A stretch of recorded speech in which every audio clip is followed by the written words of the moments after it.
Hello everyone, good morning India. आप सभी लोगों का स्वागत है आपके इस चैनल पे। आज का टॉपिक आप देख रहे होंगे कि ज़िंदगी की हर तपिश को मुस्कुरा के झेलिए, धूप कितनी भी तेज हो समंदर समंदर सूखा नहीं करते।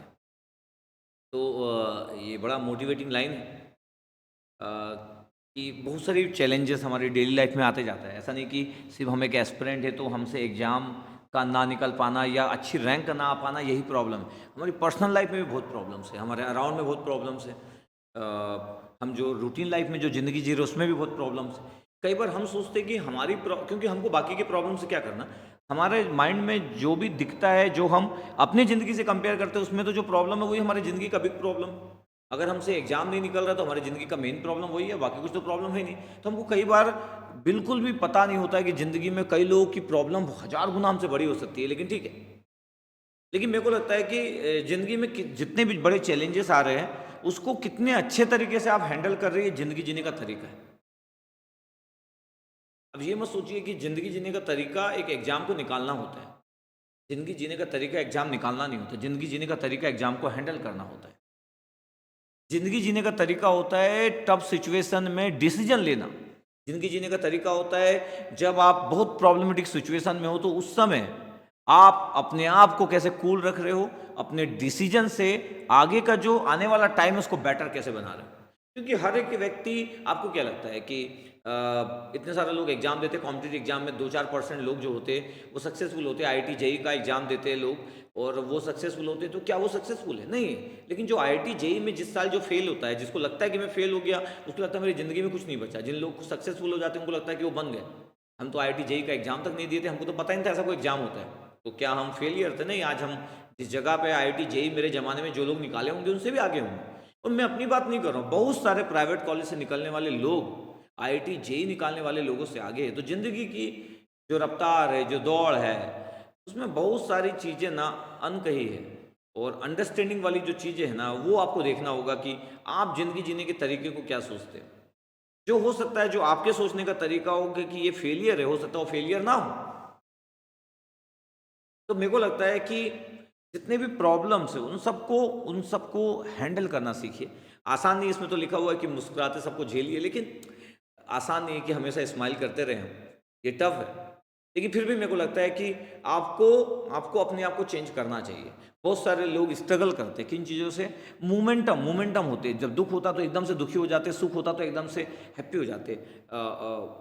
अगर मैं अपने आप को कंपेयर करूं तो मैं भी बहुत हद तक इन बातों पे हूँ। ऐसा नहीं है कि मैं एकदम से कुछ अलग हूँ और मैं एकदम बेस्ट हूँ, ऐसा बिल्कुल नहीं है। मेरे को भी दुख होने से दुखी होता हूँ, कुछ अच्छा होने से हैप्पी होता हूँ। अब लगभग ट्राई करता हूँ, इतने इतने साल की जो ज़िंदगी हो गई है मेरी, 39 की एज कंप्लीट हो गई, 40 में मैं एंट्री मार चुका हूँ, तो अभी भी मैं लर्न कर रहा हूँ स्टेबल वे में माइंड को स्टेबल रखते हुए प्रॉब्लम को कैसे हैंडल करना। क्योंकि इतना बड़ा ऑर्गेनाइजेशन में रन करता हूँ गेट अकेडमी, तो कई बार प्रॉब्लम आते रहती है, छोटी मोटी प्रॉब्लम आती रहती है। कोई मेंटली टेंशन दे देता है, कोई कोई कुछ ना कुछ होते रहता है। तो उन सब प्रॉब्लम को कैसे मैं हैंडल करूँ, ये मेरा कैरेक्टर है। गेट अकेडमी कितना सक्सेसफुल हो रहा है, इससे ज़्यादा इंपॉर्टेंट है कि मेरा कैरेक्टर क्या है।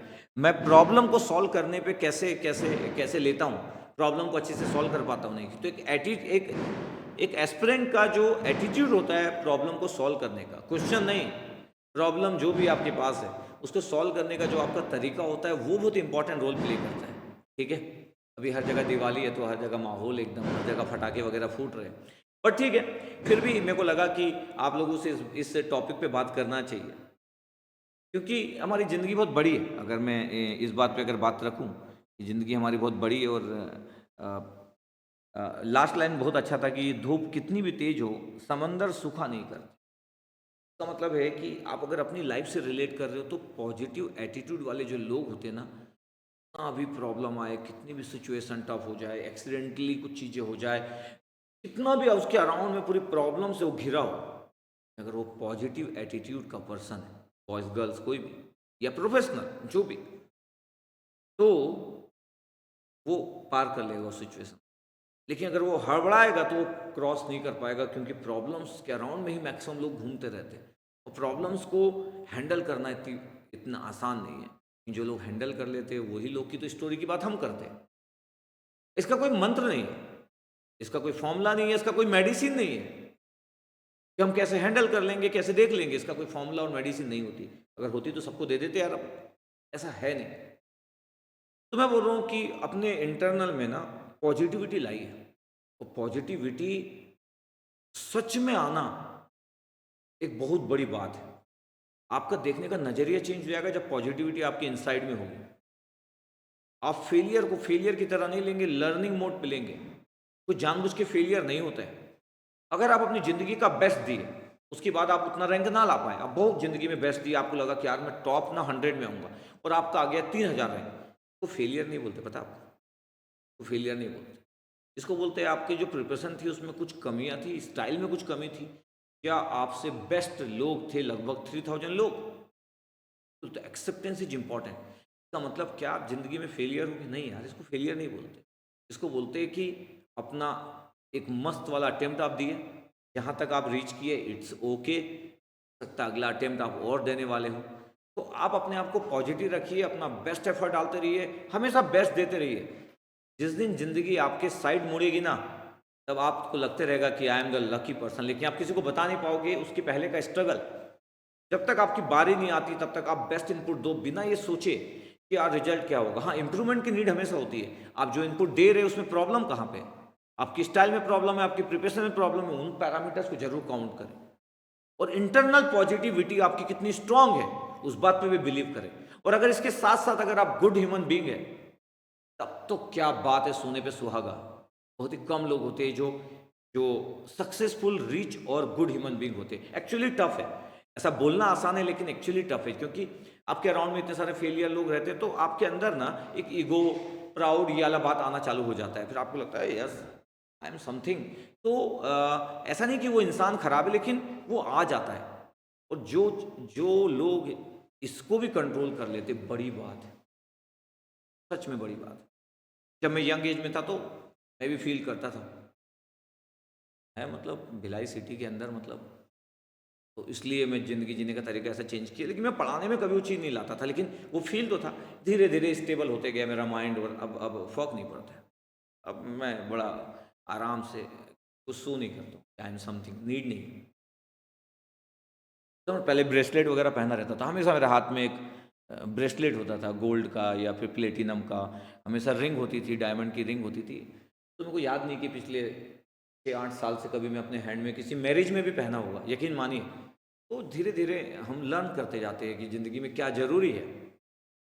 और मैं बड़ा अभी हैप्पी रहता हूँ इन सब के बिना, क्योंकि ये आर्टिफिशियल चीज़ों पे पहले था, पहले मेरे को लगता था ये होना चाहिए, ये होना चाहिए, मतलब ठीक है।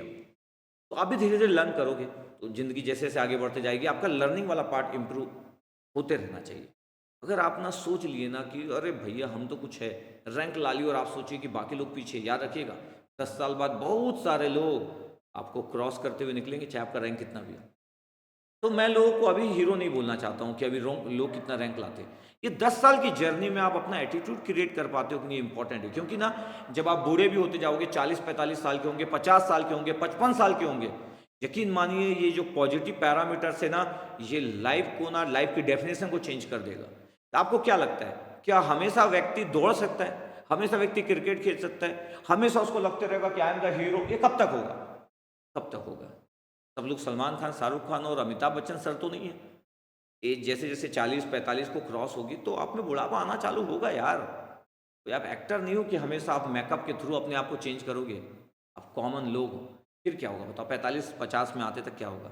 फिर जब आपका एटीट्यूड ही गुड नहीं बना है, तो आपकी लास्ट की जो ज़िंदगी के लास्ट के जो 15 से 20 साल होंगे ना, वो आपको बहुत टफ होंगे, क्योंकि आप ना अपने आप को कभी चेंज नहीं किए। आप हो सकता है सक्सेसफुल हो गए होंगे, मे भी आप रीच हो गए होंगे, लेकिन आपको ज़िंदगी जीने का तरीका नहीं आया। ज़िंदगी जीने का तरीका एक अलग चीज़ है, सक्सेसफुल होना एक अलग चीज़ है, एक रिच पर्सन होना एक अलग चीज़ है। इन तीनों का कॉम्बिनेशन बहुत रेयर है, बहुत ही रेयर है। ठीक है, थोड़ा सा कम अमीर होना चलेगा, थोड़ा सा कम सक्सेसफुल होना चलेगा, लेकिन ज़िंदगी जीने का तरीका अगर आप सीख गए ना, तो मरने से पहले भी ना आप एक अच्छा फील करोगे, क्योंकि मरना तो सबको है, ये तो सच है। तो मैं चाहता हूँ थर्ड वाली चीज़ों को सिखाऊं। सक्सेसफुल और रिच वाली चीज़ें मैं टेक्निकल में बहुत बात करता हूँ, मैं ज़िंदगी जीने का तरीका सिखाना चाहता हूँ आप, जिसको मैं भी लर्न कर रहा हूँ। ऐसा नहीं है कि मैं कुछ हूँ समथिंग, जिसको ज़िंदगी जीने का तरीका एक्चुअली बहुत अच्छे से पता है। डे बाय डे मैं लर्न करते जा रहा हूँ और वही चीज़ मैं आपको भी सिखाने की कोशिश कर रहा हूँ। ठीक है, okay, thank you, love you all.